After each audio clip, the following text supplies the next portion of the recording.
금요일 오전 9시에 예수님이 십자가에 못 박히시죠. 그리고 12시까지 침묵이에요. 그리고 12시에 온 지역이 어두움에 가득 차고 뒤에 3시까지 계속됐겠죠. 그리고 오후 3시에 예수님께서 다 이루었다. 엘리엘리 사막 다막다니 하시면서 나의 하나님 나의 어째 나를 버리시나이까 하는 말씀으로 예수님은 마지막 외침을 하세요. 그리고 어저께 하루 종일 예수님은 아리마대 요셉의 무덤에 갇혀 있었던 거죠. 그리고 그날이 안식일이었어요. 토요일. 안식 후 첫날이 오늘이죠. 오늘 새벽에 예수님은 무덤에서 나오셨어요. 그리고 저녁이 된 거예요. 예수님께서 무덤에 갇히셨을 때 예수님은 죽은 상태였어요. 죽음이 확인이 됐어요. 그래서 무덤에 묻힌 거죠.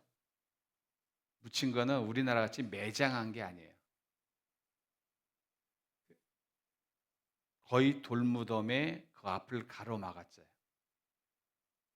근데 돌이 옮겨져 있었고 예수님은 거기 계시지 않았어요. 그리고 저녁에 예수님께서 십자가에 달린 그 모습 그대로 제자들에게 나타나셨어요. 머리에 가시관 쓴 흔적이 있었겠죠. 피 흘린 흔적. 손목에 못이 박힌 흔적이 있었을 거예요. 발목에도 있었고 옆구리도 창에 찔리는 흔적이 있었을 거예요. 누가복음에 보면 예수님께서 나타날 때 영이라고 생각을 했어요. 근데 예수님에게는 뼈도 있고 살도 있었어요. 영이 아니라 진짜 사람의 모습을 가진 그 상태였어요. 제자들은 그러한 예수님을 만났어요. 이제 그 예수님을 만나고 제자들의 인생은 확실하게 변하게 되어져요. 그래서 오늘 예수님이 하신 말씀이 뭐냐면 아버지께서 나를 보내신 것 같이 나도 너희를 보내노라 하면서 세상을 향해서 살아갈 때 부활의 주님을 믿는 자들이 어떻게 살아가야 될 것인가를 알려줘요.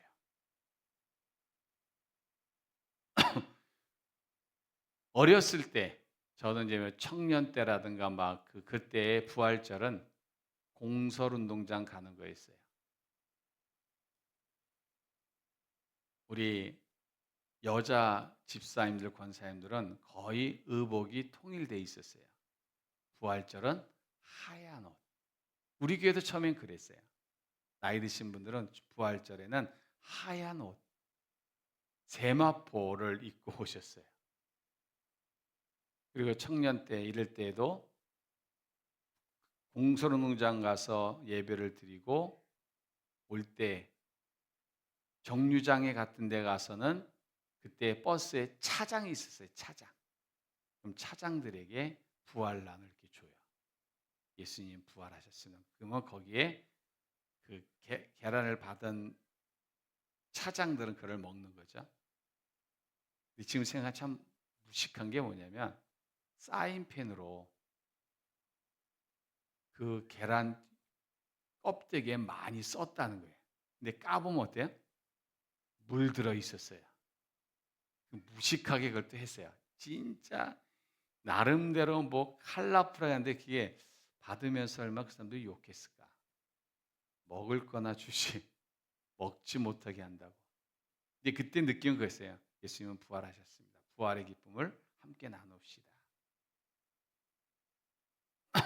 그렇게 부활절은 시작이 되는데 진짜로 우리의 신앙은 어디에 기초한 것일까? 우리가 지금 믿는 신앙은 대상은 예수는 무슨 예수일까요? 부활하신 예수예요. 부활하신 예수를 우리 믿는 거예요. 우리가 만난 예수님은 부활하신 예수예요. 근데 그 부활하신 예수는 영원히 죽지 않으시는 분이세요. 그러니까 그 예수님은 살아계신 거예요, 지금. 그래서 그분이 하신 말씀은 반드시 어떻게 되어질까요? 이루어지는 거예요. 예수님이 하신 말씀은 유언이 아니에요, 지금. 내가 믿고 우리가 믿는 예수는 부활하신 주님, 부활신앙이에요. 이것이 우리의 믿음의 시작이고 우리 믿음의 기초인 거예요. 이것이 교회의 기초이기도 해요. 그런데 중요한 것은 우리가 부활의 주님을 믿는다면 우리는 어떠한 마음을 가지고 이 세상에서 그 신앙을 드러내야 될까? 예수님은 저녁에 숨어있는 제자들에게 나타나셨어요. 왜 숨어 있었을까요? 제자들이. 예수님이 에게 행하셨던 일을 보았어요. 들었어요. 예수님이 어떻게 돌아가셨는가도 알고 있었어요. 이들에게는 그 예수가 죽음으로 해서 모든 것들이 사라졌어요. 이제는 절망과 낭만과 불안 속에서 언젠간 나도 예수님처럼 십자가에 죽을지 모른다는 염려가 꽉 차 있었어요. 왜냐하면 예수님이 그렇게 돌아가셨기 때문에 제자들 마음도 똑같은 죄의 명이라면, 죄의 목이라면 십자가에 죽을 수도 있는 거였어요. 유대교의 지도자들은 예수님을 십자가에 처형한 후에 한 일이 뭐냐면 제자들을 찾아가는 겁니다.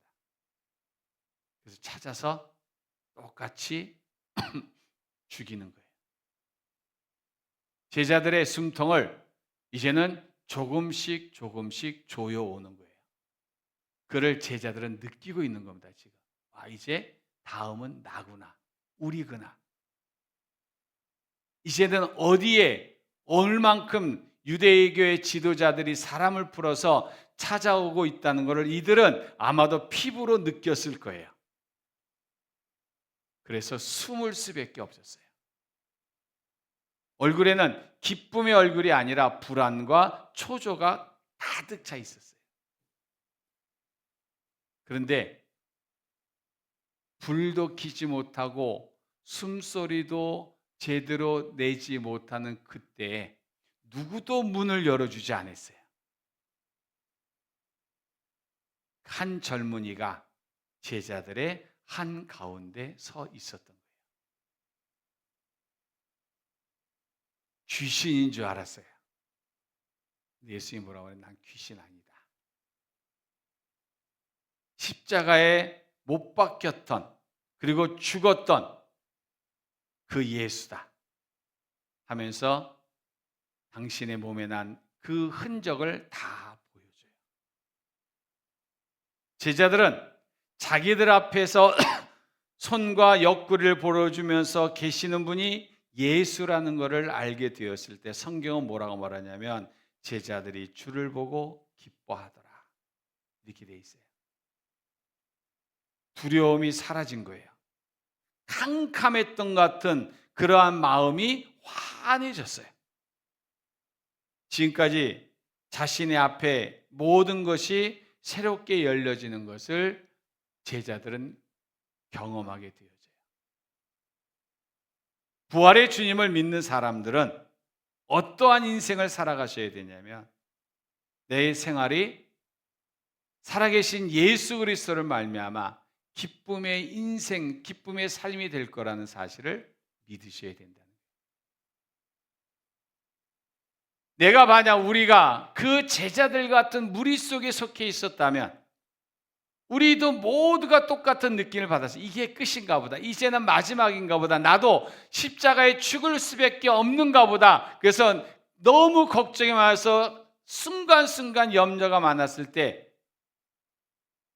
죽은 줄 알았던 예수님이 살아나셔서 확실히 죽었던 예수 그리스도가 살아서 말도 하시고 찾아오셔서 위로해 주셨을 때 제자들은 모든 것을 이길 수 있는 기쁨을 누리게 되어졌어요. 부활의 주님을 믿는 자들은 어떠한 상황 속에서도 기뻐할 수 있는 믿음의 소유자들이 되어지셔야 하는 거예요. 왜냐하면 모든 것을 이길 수 있는 힘을 우리 주님이 갖고 계시고 그분이 내 하나님이시기 때문에 우리는 그렇게 누릴 수가 있으셔야 된다는 사실이에요. 제자들은 두려움으로 가득 차 있었어요. 제자들은 염려로 눌려 있었어요. 제자들은 걱정 때문에 숨도 쉬지 못했어요. 그런데 예수를 만나자마자 이들은 새로운 변화를 느꼈는데 그 중에 하나가 기뻐했다는 거예요. 유대인의 추격이 있어도 새로운 길을 열을 수 있는 힘을 이 부활의 주님이 가지고 있다는 사실을 어쩌면 이들은 깨달았을지도 모르는 거예요. 죽음을 이기셨는데 그러면 이 당시에 죽음은 엄청난 사람들에게 스트레스였다는 거예요. 근데 그를 이기신 거예요. 죽음을 정복하신 거예요.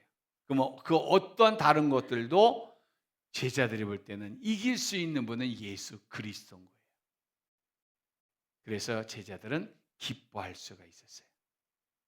부활의 주님을 믿는 사람들은 우리의 마음의 근심과 걱정도 단번에 몰아내실 수 있는 분임을 우리가 믿으시면 오늘도 크리스찬들은 웃으며 사셔야 돼요. 크리스찬들은 인상 쓰시면 안 돼요. 그리고 온세대 예배 드릴 때 가장 멋진 모습 중에 하나가 뭔지 아세요? 웃는 거예요. 웃는 거. 저들이 황 권사님이 하나 사진 보내주셨는데 너무나 자연스럽게 웃고 있더라고요. 제가. 그래서 이걸 다시 다운받아서 제가 편집을 했잖아요. 그 모습만 나오게. 활짝 웃는 모습만. 그런 거예요. 그렇지 않은 우리 주변에 어려운 일이 없을 수가 없잖아요. 힘든 일 당연히 있어요. 우리가 고통스럽고 나를 억누르는 것들 언제나 있어요. 눈 뜨면 보이기 시작을 해요. 그래도 나에겐 부활의 주님이 계십니다. 라는 마음을 가지면 우리는 기뻐할 수 있는 사람이 될 수가 있음을 믿으셔야 돼요. 그래서 가난, 질병, 어떠한 환경 속에서도 우리의 기쁨이 빼앗기지 아니하도록 우리는 부활의 주님께서 나를 강하게 붙들어 달라고 기도하는 저와 여러분이 되셔야 돼요. 그래서 이번 부활의 주님을 만나신 분들, 고백하는 분들은 항상 얼굴을 밝게 사셔야 돼요. 웃으시면서. 웃으면서 사셔도 인생은 똑같고요. 인상 쓰며 사시는데 부활의 주님 믿는 자들은 웃으셔야 돼요. 기뻐하셔야 돼요. 이 정도야 뭐 하나님께서 나와 함께 하시는데 나는 이길 수 있지. 이런 마음을 가지고 살아가는 저와 여러분이 될 수 있기를 주의 이름으로 축복합니다. 또 하나 뭐냐면 오늘 20장 19절이 이렇게 말하잖아요. 두려워했다고 말해요. 두려워했다. 마가복음 10장에도 예수님께서 예루살렘으로 올라가실 때 제자들이 두려워하더라. 이렇게 돼 있어요. 왜 제자들이 문을 닫고 숨어 있었을까요? 이들은 불안했고 공포에 질렸어요. 이들에게는 내일이 없었어요. 내일이. 집안에 갇혀 있었던 이들은 지금이 불안했고 지금이 걱정됐고 내일은 전혀 상상할 수가 없었어요.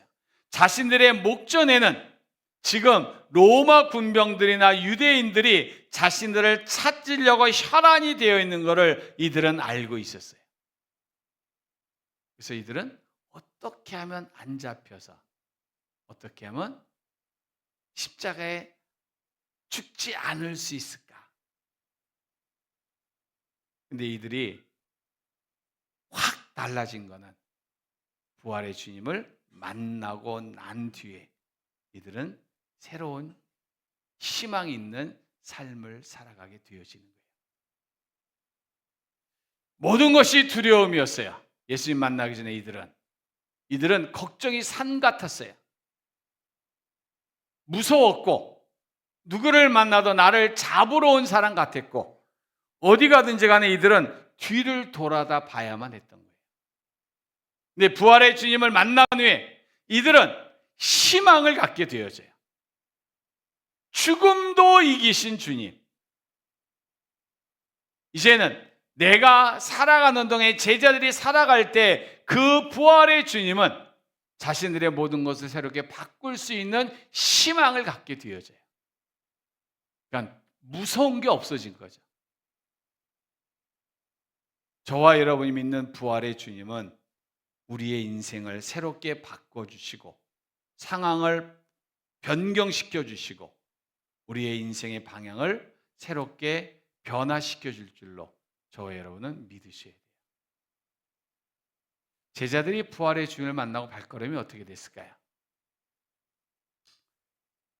불안해서 떠는 걸음이 절대로 아닌 거죠.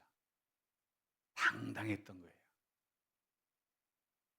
유대인의 무리가 무서운 것이 아니라 로마 사람들의 창이 두려운 것이 아니라 이제는 부활의 주님이 함께 하시기 때문에 이들의 매일매일의 생활은 나름대로 희망이 있었고 기쁨이 있었던 거예요. 우리가 믿는 하나님 우리의 인생을 그렇게 만들어 가세요. 누가복음서에 마리아가 이런 말을 했어요. 내가 여호와 하나님께 기뻐하고 영광을 돌림은 비천한 여인을 만세의 복된 여인으로 만들어 주셨기 때문입니다. 하나님은 비천한 자를 통해서 복된 여인으로 만들어 주시는 분이세요. 우리가 믿는 하나님은 버림받고 소망이 없는 사람들에게 희망이 되고 존귀한 사람으로 만들어 주실 수 있는 능력이 있는 분이세요.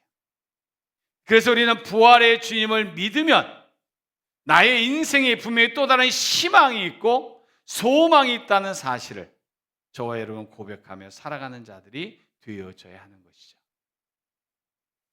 예수님이 십자가에 달리셔 돌아가실 때 제 예수님을 따르던 모든 사람들은 좌절했어요. 그런데 그분이 살아서 지금 자신들 앞에 서 있는 것을 확실하게 고백했을 때 이들은 더 이상의 좌절은 없었어요. 절망은 없었어요. 부활의 주님은 살아계시기에 뭐든지 할 수 있는 분으로 믿었던 거예요. 오늘 저와 여러분의 신앙이 그러한 신앙이셔야 돼요. 힘들고 어려울 때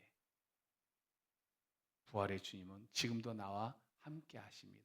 바로 거기 계십니다. 이게 여호와 삼마잖아요. 여호와 삼마. 하나님은 바로 그 현장에 계시는데 그 현장에 죽은 분이 아니라 살아 계시는 분으로 오늘도 나와 함께 하기 때문에 우리는 희망이 있습니다. 그런 마음을 가진 자는 자녀를 위해서 기도하셔도 희망의 기도를 하셔야 되는 거예요. 지금도 남모르게 눈물을 흘리고 온갖 고생을 한다고 좌절해 있는 분이 계시다면 제자들이 부활의 주님을 만난 후에 희망을 갖는 모습으로 다시 살아갔던 것처럼 부활의 주님을 믿고 다시 한번 힘차게 일어서 승리하시기를 주의 이름으로 간절히 축복합니다. 맞아 하나 더 있다면 바로 이거예요. 부활의 주님을 만난 자에게 약속은 뭘까요? 승리입니다. 승리. 이거를 경험한 자가 누구냐? 바울인 거예요. 바울은 언제적 예수를 만났냐? 부활의 예수를 만나요. 바울은 부활 전에 예수님을 만난 기록이 없어요. 다메섹으로 가는 도중에 예루살렘에서 예수님을 만났는데 그의 부활하신 예수님이셨어요. 당신이 누굽니까? 그랬더니 네가 핍박하는 예수다. 그 예수를 만난 바울이 뭐라고 고백을 했냐면 이렇게 고백하죠. 이 모든 일에 우리를 사랑하시는 이로 말미암아 우리가 넉넉히 이기느니라. 바울의 인생은 결코 순탄하지 않았어요. 순간순간이 바울에게는 고난과 역경과 좌절의 연속이었어요. 바울도 십자가에 달려 죽었다고 그래요. 근데 자신의 인생을 쭉 돌아오면서 바울이 고백하는 것이 뭐냐면 우리가 넉넉히 이기는 인생이었습니다. 바울은 결코 실패자가 아니었어요. 바울은 그러한 확신을 가졌기 때문에 뭐라고 고백을 하냐면 만일 우리가 그의 죽으심을 본받아 연합한 자가 되었으면 또한 그의 부활을 본받아 연합한 자가 되리라. 근데 이 그리스도의 죽으심과 부활에 연합한 자에게 주시는 하나님의 은혜는 다른 것이 아니라 넉넉히 이기는 인생인 거예요. 근데 우리는 언제 그리스도의 죽으심과 부활에 연합했을까요? 세례예요, 세례. 세례를 받았다는 얘기는 나의 옛사람은 죽었고 다시 살아난 거를 말해요. 그래서 세례를 줄 때 지금 필리핀도 그렇게 많이 해요. 풀장을 불려요. 풀장.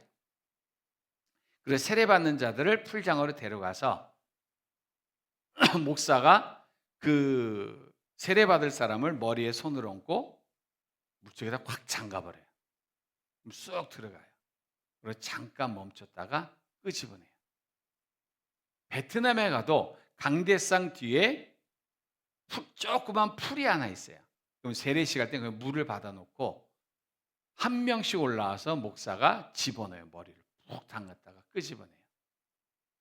담갔다는 얘기는 너는 죽었다. 그리고 빼냈더니 살았다는 거예요.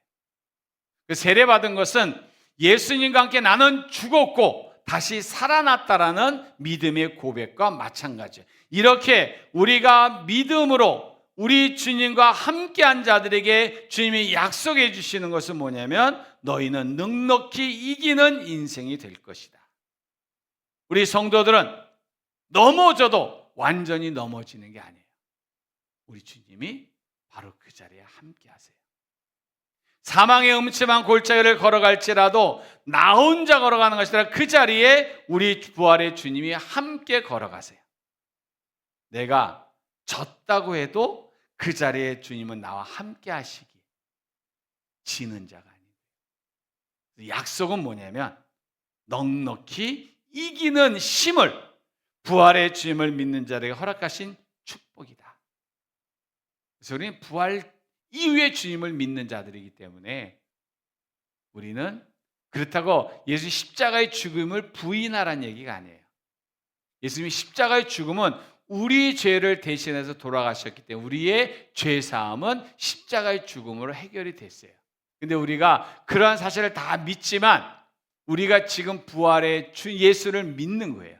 그분을 믿을 때 우리에게 나타나는 믿음의 모습은 이 세상의 이 세 가지는 반드시 보여주셔야 돼요. 세상 사람이 이해 못해도 기뻐할 수 있는 거. 그래도 나는 기뻐. 그리고 나에겐 희망이 있어. 나는 마침내 이기는 자가 될 거야.